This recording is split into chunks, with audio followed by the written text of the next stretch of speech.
नमस्कार, खबरां दे इस बुलेटिन विच तुहाडा स्वागत है। मैं हां हरप्रीत कौर। पहलां पेश ने चोणवीआं खबरां।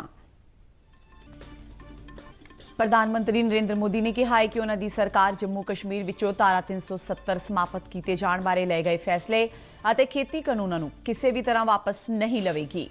बिहार विच पहले गेड़ दीआं चोणां लई चोण प्रचार सिखरां ते पुज्जा।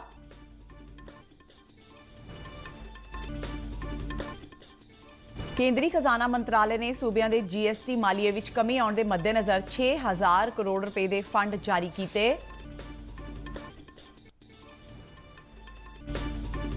केंद्र सरकार ने प्याज दीआं वधदियां कीमतां दे मद्देनज़र भंडारण नूं सीमित करन लई भंडार हद लागू कीती।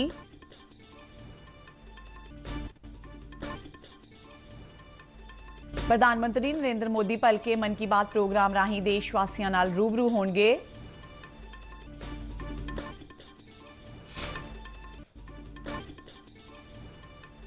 केंद्रीय सेहत मंत्री डॉक्टर हर्षवर्धन ने कहा है कि कोविड-19 की रोकथाम विच अगले 3 महीने फैसलाकुन साबित होंगे। ते पंजाब सरकार की मुख सकत्तर विनी महाजन ने कोविड-19 प्रति आने वाले 3 महीनों दौरान लोगों को चौकस रहने ते एहतियात वरतन की सलाह दी। विनी महाजन ने रूपनगर विच एक उच्च पद्धरी मीटिंग दौरान रूपनगर, मोहाली ते नवांशहर जिलों के विकास कामां अते कोरोना स्थिति का जायजा लिया। ते हुण खबरां विस्तार नाल। प्रधानमंत्री नरेंद्र मोदी ने कहा है कि उन्हां दी सरकार जम्मू कश्मीर विचों धारा 370 समाप्त किए जाण बारे लए गए फैसले ਅਤੇ खेती कानूनां नूं किसी भी तरह वापस नहीं लवेगी। बिहार चोणां लई भाजपा की चोण मुहिम की शुरुआत करदिआं प्रधानमंत्री ने कहा कि NDA सरकार ने जम्मू कश्मीर विचों धारा 370 समाप्त की, पर विरोधी इस नूं वापस लियाना चाहते हैं, पर सरकार अपने फैसले ते पक्की है। प्रधानमंत्री ने कहा कि विरोधी पार्टियां नवें खेती कानूनों ते भी लोगों को गुमराह कर रही ने। उन्होंने इल्जाम लगाया कि मंडियां अते MSP तां विरोधी पार्टियां वास्ते एक बहाना है, दरअसल वो विचोलियां ते दलालां नूं बचाना चाहती है। NDA के विरोध में आज जो लोग खड़े हैं वो देश हित के हर फैसले का विरोध कर रहे हैं। जम्मू कश्मीर से धारा 370 हटाने का फैसला हो, ये लोग विरोध कर रहे हैं। किसानों को बिचौलियों और दलालों से मुक्ति दिलाने का फैसला लिया तो ये बिचौलियों और दलालों के पक्ष में खुलकर मैदान में है। मंडी और MSP का तो बहाना है, असल में दलालों और बिचौलियों को बचाना है। जब देश की रक्षा के लिए राफेल विमानों को खरीदा गया तब भी ये बिचौलियों और दलालों की भाषा बोल रहे थे। प्रधानमंत्री ने कहा कि जिन्हां लोगों ने कदे बिहार ते शासन कीता सी वो इस वेले विकासशील सूबे वाल ललचाइयां नज़रां नाल वेख रहे हैं, पर बिहार नूं इह नहीं भुलना चाहिए कि उस नूं पिछे किसने तकिया। उन्होंने कहा कि एक वो समा सी जद बिहार विच कानून ते प्रबंध की हालत खराब ते भ्रिष्टाचार का बोलबाला सी। नरेंद्र मोदी ने लोगों को अपील की कि वह सूबे विच चल रहे विकास कार्यों को होर गति देने लई कौमी जमहूरी गठजोड़ नूं वोटां देण। उन्होंने कहा कि सूबे विच मुख्यमंत्री नीतीश कुमार की अगवाई विच NDA सरकार लोगों की खुशहाली वास्ते बहुत जरूरी है। प्रधानमंत्री ने कोविड-19 विरुद्ध जबरदस्त जंग लई बिहार के लोगों को बधाई भी दी। गया विच रखी गई एक होर रैली नूं संबोधन करदिआं नरेंद्र मोदी ने नक्सलियां का समर्थन करने लई महागठबंधन की आलोचना की। उन्होंने कहा कि पिछले कुछ सालों दौरान देश विच नक्सलवादियों दीआं कार्रवाइयां ते ठल पाउण लई कई कदम चुके गए। नक्सली हिंसा और जघन्य हत्याकांडों में झोंक दिया गया। बीते वर्षों में बिहार के इस हिस्से को नक्सली छूट देते रहे, आज वो NDA के विरोध में खड़े हैं। आज बिहार के हर गरीब के घर में बिजली का कनेक्शन है, उजाला है। एक वो दौर था जब बिहार के गांव में सड़कों से जाना एक सपना होता था। एक आज का समय है जब बिहार का करीब करीब हर गांव सड़क से जुड़ गया है। ਇਸੇ ਦੌਰਾਨ ਕਾਂਗਰਸ ਦੇ ਸੀਨੀਅਰ ਨੇਤਾ ਰਾਹੁਲ ਗਾਂਧੀ ਵੱਲੋਂ ਵੀ ਬਿਹਾਰ ਦੇ ਹਿਸੂਆ ਤੇ ਕਾਹਲਗਾਂਵ ਵਿੱਚ ਚੋਣ ਰੈਲੀਆਂ ਨੂੰ ਸੰਬੋਧਨ ਕੀਤਾ ਗਿਆ। ਬਸਪਾ ਮੁਖੀ ਮਾਇਆਵਤੀ ਤੇ RLSP ਦੇ ਪ੍ਰਧਾਨ ਉਪੇਂਦਰ ਕੁਸ਼ਵਾਹਾ ਵੱਲੋਂ ਕਾਰਗਾਹਰ ਤੇ ਰੋਹਤਾਸ ਜ਼ਿਲ੍ਹਿਆਂ ਵਿੱਚ ਸਾਂਝੇ ਤੌਰ ਤੇ ਚੋਣ ਮੁਹਿੰਮ ਦੀ ਸ਼ੁਰੂਆਤ ਕੀਤੀ। ਬਿਹਾਰ ਵਿੱਚ ਪਹਿਲੇ ਗੇੜ ਦੀਆਂ ਚੋਣਾਂ ਲਈ ਚੋਣ ਪ੍ਰਚਾਰ ਸੋਮਵਾਰ ਨੂੰ ਸਮਾਪਤ ਹੋਵੇਗਾ। ਇਸ ਗੇੜ ਤਹਿਤ 16 ਜ਼ਿਲ੍ਹਿਆਂ ਦੀਆਂ 71 ਵਿਧਾਨ ਸਭਾ ਸੀਟਾਂ ਤੇ 28 ਅਕਤੂਬਰ ਨੂੰ ਵੋਟਾਂ ਪਾਈਆਂ ਜਾਣਗੀਆਂ। ਕੇਂਦਰੀ ਖਜ਼ਾਨਾ ਮੰਤਰਾਲੇ ਨੇ ਸੂਬਿਆਂ ਦੇ GST ਮਾਲੀਏ ਵਿੱਚ ਕਮੀ ਆਉਣ ਦੇ ਮੱਦੇਨਜ਼ਰ 6000 ਕਰੋੜ ਰੁਪਏ ਦੇ ਫੰਡ ਜਾਰੀ ਕੀਤੇ ਨੇ। ਮੰਤਰਾਲੇ ਵੱਲੋਂ ਪਹਿਲੀ ਕਿਸ਼ਤ ਤਹਿਤ 16 ਸੂਬਿਆਂ ਤੇ 2 ਕੇਂਦਰ ਸ਼ਾਸਤ ਪ੍ਰਦੇਸ਼ਾਂ ਲਈ ਇਹ ਰਕਮ ਜਾਰੀ ਕੀਤੀ ਗਈ ਹੈ, ਜਿਨ੍ਹਾਂ ਵਿੱਚ ਆਂਧਰਾ ਪ੍ਰਦੇਸ਼, ਬਿਹਾਰ, ਗੁਜਰਾਤ, ਹਰਿਆਣਾ, ਹਿਮਾਚਲ ਪ੍ਰਦੇਸ਼, ਉੱਤਰਾਖੰਡ, ਜੰਮੂ ਕਸ਼ਮੀਰ ਅਤੇ ਹੋਰ ਕਈ ਸੂਬੇ ਸ਼ਾਮਿਲ ਨੇ। ਖਜ਼ਾਨਾ ਮੰਤਰਾਲੇ ਨੇ ਬਿਆਨ ਜਾਰੀ ਕਰਦਿਆਂ ਕਿਹਾ ਕਿ ਸਰਕਾਰ ਵੱਲੋਂ GST ਮਾਲੀਏ ਦੇ ਬਦਲ ਦੇ ਤੌਰ ਤੇ ਸੂਬਿਆਂ ਨੂੰ ਫੰਡ ਮੁਹੱਈਆ ਕਰਵਾਉਣ ਵਾਸਤੇ 5.19% ਦੀ ਵਿਆਜ ਦਰ ਤੇ ਦੇਣਦਾਰੀਆਂ ਹਾਸਲ ਕੀਤੀਆਂ ਨੇ। ਸੂਬਿਆਂ ਨੂੰ ਇਹ ਰਕਮ ਹਫ਼ਤਾਵਾਰੀ ਜਾਰੀ ਕੀਤੀ ਜਾਵੇਗੀ। ਮੰਤਰਾਲੇ ਮੁਤਾਬਕ ਹਾਲ ਹੀ ਵਿੱਚ ਹੋਈ GST ਪ੍ਰੀਸ਼ਦ ਦੀ ਮੀਟਿੰਗ ਦੌਰਾਨ 21 ਸੂਬਿਆਂ ਤੇ 2 ਕੇਂਦਰ ਸ਼ਾਸਤ ਪ੍ਰਦੇਸ਼ਾਂ ਵੱਲੋਂ ਖਜ਼ਾਨਾ ਮੰਤਰਾਲੇ ਦੇ ਤਾਲਮੇਲ ਨਾਲ ਸਪੈਸ਼ਲ ਵਿੰਡੋ ਦੇ ਬਦਲ ਦੀ ਚੋਣ ਕੀਤੀ ਸੀ। ਦੇਸ਼ ਭਰ ਵਿੱਚ ਪਿਆਜ਼ ਦੀਆਂ ਵਧ ਰਹੀਆਂ ਕੀਮਤਾਂ ਦੇ ਮੱਦੇਨਜ਼ਰ ਕੇਂਦਰ ਸਰਕਾਰ ਨੇ ਪਿਆਜ਼ ਦੇ ਭੰਡਾਰਨ ਨੂੰ ਸੀਮਿਤ ਕਰਨ ਲਈ ਸਟਾਕ ਲਿਮਿਟ ਲਾਗੂ ਕੀਤੀ ਹੈ। ਨਵੀਂ ਦਿੱਲੀ ਵਿੱਚ ਪੱਤਰਕਾਰਾਂ ਨੂੰ ਜਾਣਕਾਰੀ ਦਿੰਦਿਆਂ ਉਪਭੋਗਤਾ ਮਾਮਲਿਆਂ ਬਾਰੇ ਸਕੱਤਰ ਲੀਨਾ ਨੰਦਨ ਨੇ ਦੱਸਿਆ ਕਿ ਬੀਤੇ ਦਿਨ ਤੋਂ ਹੀ ਭੰਡਾਰਨ ਹੱਦ ਲਾਗੂ ਕੀਤੀ ਜਾ ਚੁੱਕੀ ਹੈ, ਜਿਸ ਤਹਿਤ ਥੋਕ ਵਿਕਰੇਤਾ 25 ਮੀਟ੍ਰਿਕ ਟਨ ਤੇ ਪਰਚੂਨ ਵਿਕਰੇਤਾ 2 ਮੀਟ੍ਰਿਕ ਟਨ ਪਿਆਜ਼ ਦਾ ਭੰਡਾਰ ਰੱਖ ਸਕਦੇ ਨੇ। ਉਨ੍ਹਾਂ ਦੱਸਿਆ ਕਿ ਇਹ ਭੰਡਾਰਨ ਹੱਦ 21 ਦਸੰਬਰ 2020 ਤੱਕ ਲਾਗੂ ਰਹੇਗੀ।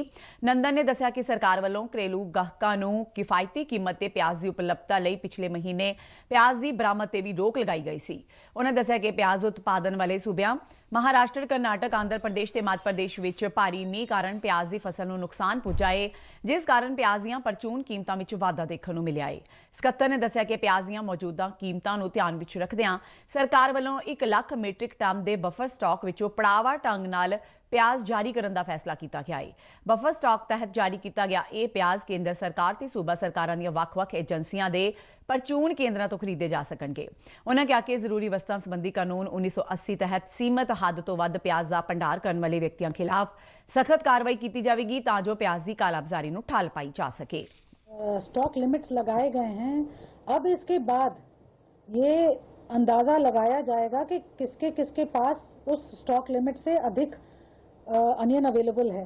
इसका मैसेज ये है कि no one is to hoard the onions and manipulate the prices, जिसका नुकसान आम कंज्यूमर को पूरे देश में सहन करना पड़े। That is the very strong message that we are giving out. ਪ੍ਰਧਾਨ ਮੰਤਰੀ ਨਰਿੰਦਰ ਮੋਦੀ ਭਲਕੇ ਰੇਡੀਓ ਤੇ ਮਨ ਕੀ ਬਾਤ ਪ੍ਰੋਗਰਾਮ ਰਾਹੀਂ ਦੇਸ਼ ਵਾਸੀਆਂ ਨੂੰ ਸੰਬੋਧਨ ਕਰਨਗੇ। ਇਸ ਮਹੀਨਾਵਾਰ ਪ੍ਰੋਗਰਾਮ ਦੀ ਇਹ 70ਵੀਂ ਕੜੀ ਹੋਵੇਗੀ। ਮਨ ਕੀ ਬਾਤ ਪ੍ਰੋਗਰਾਮ ਆਕਾਸ਼ਵਾਣੀ ਦੇ ਨਾਲ-ਨਾਲ ਦੂਰਦਰਸ਼ਨ ਦੇ ਸਾਰੇ ਚੈਨਲਾਂ ਤੇ ਵੀ ਸਵੇਰੇ 11 ਵਜੇ ਪ੍ਰਸਾਰਿਤ ਕੀਤਾ ਜਾਂਦਾ ਹੈ। ਇਸ ਪ੍ਰੋਗਰਾਮ ਰਾਹੀਂ ਪ੍ਰਧਾਨ ਮੰਤਰੀ ਜਿੱਥੇ ਆਪਣੀ ਸਰਕਾਰ ਦੇ ਪ੍ਰੋਗਰਾਮਾਂ, ਲੋਕਾਂ ਵੱਲੋਂ ਕੀਤੇ ਗਏ ਚੰਗੇ ਕੰਮਾਂ ਤੇ ਦੇਸ਼ ਨੂੰ ਦਰਪੇਸ਼ ਚੁਣੌਤੀਆਂ ਦਾ ਜ਼ਿਕਰ ਕਰਦੇ ਨੇ, ਉੱਥੇ ਲੋਕਾਂ ਦੇ ਸੁਝਾਵਾਂ ਨੂੰ ਵੀ ਇਸ ਪ੍ਰੋਗਰਾਮ ਵਿੱਚ ਸ਼ਾਮਿਲ ਕੀਤਾ ਜਾਂਦਾ ਹੈ।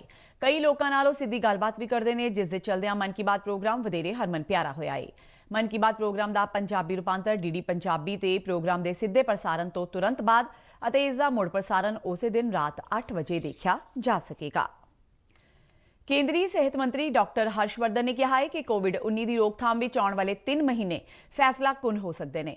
ਸਿਹਤ ਮੰਤਰੀ ਨੇ ਵੀਡੀਓ ਕਾਨਫਰੰਸ ਰਾਹੀਂ ਉੱਤਰ ਪ੍ਰਦੇਸ਼ ਵਿੱਚ ਕੋਵਿਡ-19 ਦੀ ਰੋਕਥਾਮ ਦੇ ਪ੍ਰਬੰਧਾਂ ਦਾ ਜਾਇਜ਼ਾ ਲੈਂਦਿਆਂ ਕਿਹਾ ਕਿ ਬੀਤੇ 3 ਮਹੀਨਿਆਂ ਦੌਰਾਨ ਕੋਵਿਡ ਦੇ ਮਾਪਦੰਡਾਂ ਮੁਤਾਬਕ ਦੇਸ਼ ਭਰ ਵਿੱਚ ਹਾਲਤ ਸੁਧਰੀ ਹੈ। ਉਨ੍ਹਾਂ ਦੱਸਿਆ ਕਿ ਤਕਰੀਬਨ 95,000 ਕੋਰੋਨਾ ਮਰੀਜ਼ ਰੋਜ਼ਾਨਾ ਸਿਹਤਯਾਬ ਹੋ ਰਹੇ ਨੇ, ਜਦਕਿ ਨਵੇਂ ਕੇਸਾਂ ਦੀ ਗਿਣਤੀ ਪ੍ਰਤੀ ਦਿਨ 55,000 ਤੋਂ ਵੀ ਘੱਟ ਦਰਜ ਕੀਤੀ ਜਾ ਰਹੀ ਹੈ। ਹਰਸ਼ਵਰਧਨ ਨੇ ਕਿਹਾ ਕਿ ਭਾਰਤ ਵਿੱਚ ਸਿਹਤਯਾਬ ਹੋਣ ਦੀ ਦਰ 90% ਦੇ ਨੇੜੇ ਪੁੱਜ ਗਈ ਹੈ, ਜਦਕਿ ਮੌਤ ਦਰ ਵਿੱਚ ਵੀ ਲਗਾਤਾਰ ਸੁਧਾਰ ਹੋ ਰਿਹਾ ਹੈ। ਪੰਜਾਬ ਸਰਕਾਰ ਦੀ ਮੁੱਖ ਸਕੱਤਰ ਵਿਨੀ ਮਹਾਜਨ ਨੇ ਆਉਂਦੇ 3 ਮਹੀਨਿਆਂ ਵਿੱਚ ਕੋਵਿਡ ਦੇ ਕੇਸਾਂ ਵਿੱਚ ਵਾਧੇ ਦਾ ਖਦਸ਼ਾ ਜ਼ਾਹਿਰ ਕੀਤਾ ਹੈ। ਉਨ੍ਹਾਂ ਕਿਹਾ ਕਿ ਸਰਕਾਰ ਨੇ ਅਜਿਹੀ ਸਥਿਤੀ ਤੇ ਕਾਬੂ ਪਾਉਣ ਲਈ ਪੂਰੇ ਪ੍ਰਬੰਧ ਕੀਤੇ ਨੇ ਤੇ ਸਰਕਾਰ ਇਸ ਵਿੱਚ ਜ਼ਰੂਰ ਸਫਲ ਹੋਵੇਗੀ। ਵਿਨੀ ਮਹਾਜਨ ਨੇ ਤਿਉਹਾਰਾਂ ਦੇ ਮੌਜੂਦਾ ਸੀਜ਼ਨ ਦੌਰਾਨ ਲੋਕਾਂ ਨੂੰ ਖਾਸ ਚੌਕਸੀ ਤੇ ਇਹਤਿਆਤ ਵਰਤਣ ਦੀ ਸਲਾਹ ਦਿੱਤੀ ਹੈ।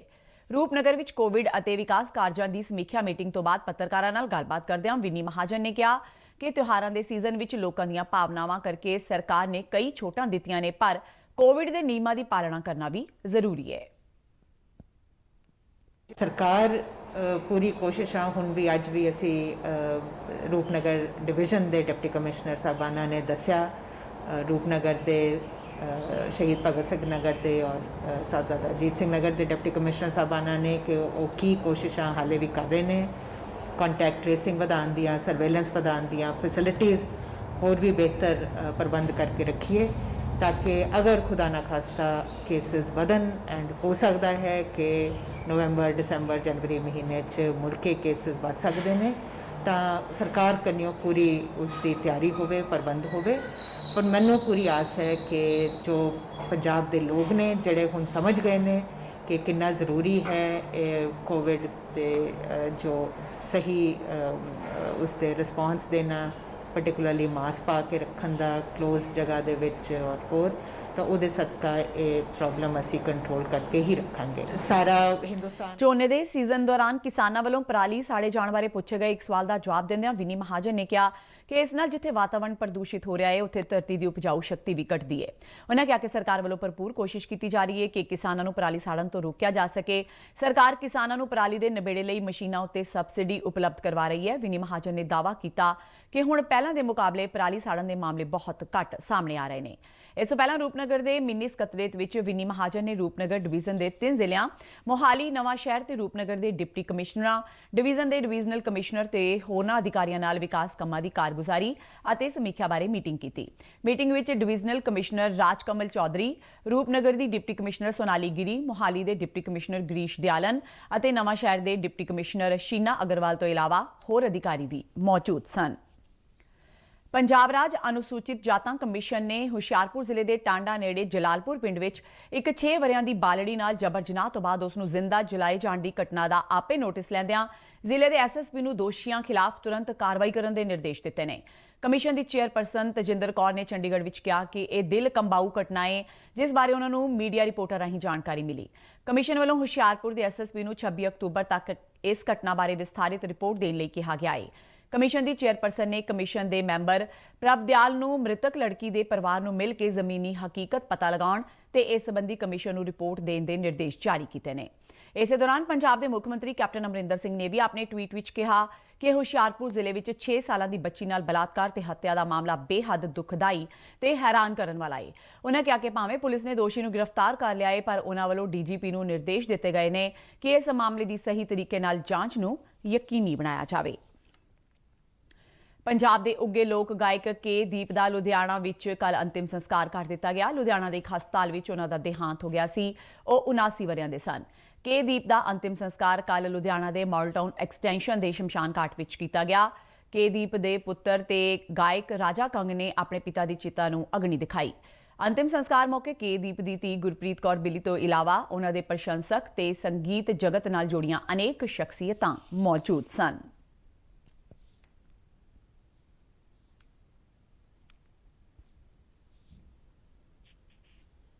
ਭਾਰਤ ਨੇ 35 ਸਾਲਾਂ ਦੇ ਵਕਫੇ ਮਗਰੋਂ ਕੌਮਾਂਤਰੀ ਕਿਰਤ ਸੰਗਠਨ ILO ਦੇ ਚੇਅਰਮੈਨ ਦੀ ਜ਼ਿੰਮੇਵਾਰੀ ਸੰਭਾਲੀ ਹੈ। ਕਿਰਤ ਤੇ ਰੁਜ਼ਗਾਰ ਮੰਤਰਾਲੇ ਦੇ ਸਕੱਤਰ ਅਪੂਰਵ ਚੰਦਰ ਨੂੰ ਸੰਗਠਨ ਦੀ ਕਾਰਜਕਾਰੀ ਇਕਾਈ ਦਾ ਮੁਖੀ ਚੁਣਿਆ ਗਿਆ ਹੈ। ਉਹਨਾਂ ਦੀ ਇਹ ਮਿਆਦ ਅਕਤੂਬਰ 2020 ਤੋਂ ਜੂਨ 2021 ਤੱਕ ਹੋਵੇਗੀ। ਅਪੂਰਵ ਚੰਦਰ ਅਗਲੇ ਮਹੀਨੇ ਸੰਗਠਨ ਦੀ ਕਾਰਜਕਾਰੀ ਇਕਾਈ ਦੀ ਹੋਣ ਵਾਲੀ ਮੀਟਿੰਗ ਦੀ ਪ੍ਰਧਾਨਗੀ ਕਰਨਗੇ। ਚੰਦਰ ਭਾਰਤੀ ਪ੍ਰਸ਼ਾਸਨਿਕ ਸੇਵਾ ਦੇ 1988 ਬੈਚ ਦੇ ਮਹਾਰਾਸ਼ਟਰ ਕਾਡਰ ਦੇ ਅਧਿਕਾਰੀ ਨੇ। 187 ਦੇਸ਼ਾਂ ਦੀ ਮੈਂਬਰਸ਼ਿਪ ਵਾਲੇ ਕੌਮਾਂਤਰੀ ਕਿਰਤ ਸੰਗਠਨ ਦੀ ਕਾਰਜਕਾਰੀ ਇਕਾਈ ਕਿਰਤ ਨਾਲ ਸੰਬੰਧਿਤ ਨੀਤੀਆਂ, ਪ੍ਰੋਗਰਾਮਾਂ, ਏਜੰਡਾ ਤੇ ਬਜਟ ਸੰਬੰਧੀ ਫੈਸਲੇ ਲੈਂਦੀ ਹੈ। ਇਸ ਤੋਂ ਇਲਾਵਾ ਇਹ ਇਕਾਈ ਸੰਗਠਨ ਦੇ ਡਾਇਰੈਕਟਰ ਜਨਰਲ ਦੀ ਵੀ ਚੋਣ ਕਰਦੀ ਹੈ। तेलंगाना के कई जिलों में भारी हड़ां कारण होए नुकसान का जायजा लैण लई 5 मैंबरी केंद्रीय अंतर मंत्राला टीम हड़ प्रभावित इलाकों का दौरा कर रही है। केंद्रीय टीम की अगवाई संयुक्त सकत्तर परवीन वशिष्ठ वालों की गई।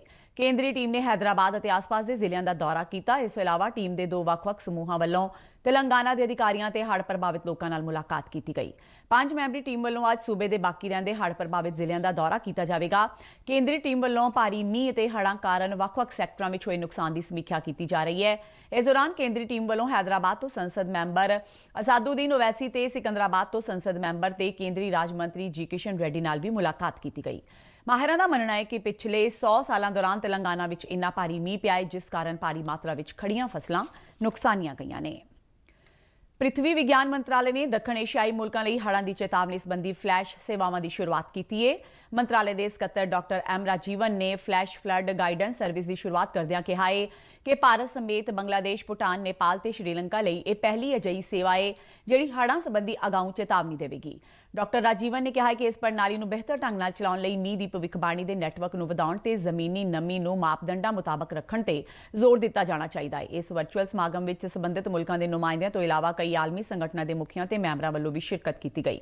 ਭਾਰਤੀ ਮੌਸਮ ਵਿਗਿਆਨ ਦੇ ਡਾਇਰੈਕਟਰ ਜਨਰਲ ਤੇ ਵਿਸ਼ਵ ਮੌਸਮ ਸੰਗਠਨ ਵਿੱਚ ਭਾਰਤ ਦੇ ਸਥਾਈ ਨੁਮਾਇੰਦੇ ਡਾਕਟਰ ਐਮ ਮਹਾਪਾਤਰਾ ਨੇ ਕਿਹਾ ਕਿ ਇਹ ਸੇਵਾ ਸੰਗਠਨ ਦੇ ਮੈਂਬਰ ਮੁਲਕਾਂ ਨੂੰ ਹੜ੍ਹਾਂ ਸੰਬੰਧੀ 6 ਘੰਟੇ ਪਹਿਲਾਂ ਜਾਣਕਾਰੀ ਉਪਲਬਧ ਕਰਵਾਏਗੀ, ਜਿਸ ਨਾਲ ਕਈ ਕੀਮਤੀ ਜਾਨਾਂ ਨੂੰ ਬਚਾਇਆ ਜਾ ਸਕਦਾ ਹੈ। ਤੇ ਇਸ ਦੇ ਨਾਲ ਹੀ ਖਬਰਾਂ ਦਾ ਇਹ ਬੁਲੇਟਿਨ ਖਤਮ ਹੁੰਦਾ ਹੈ। ਆਗਿਆ ਦਿਓ, ਨਮਸਕਾਰ।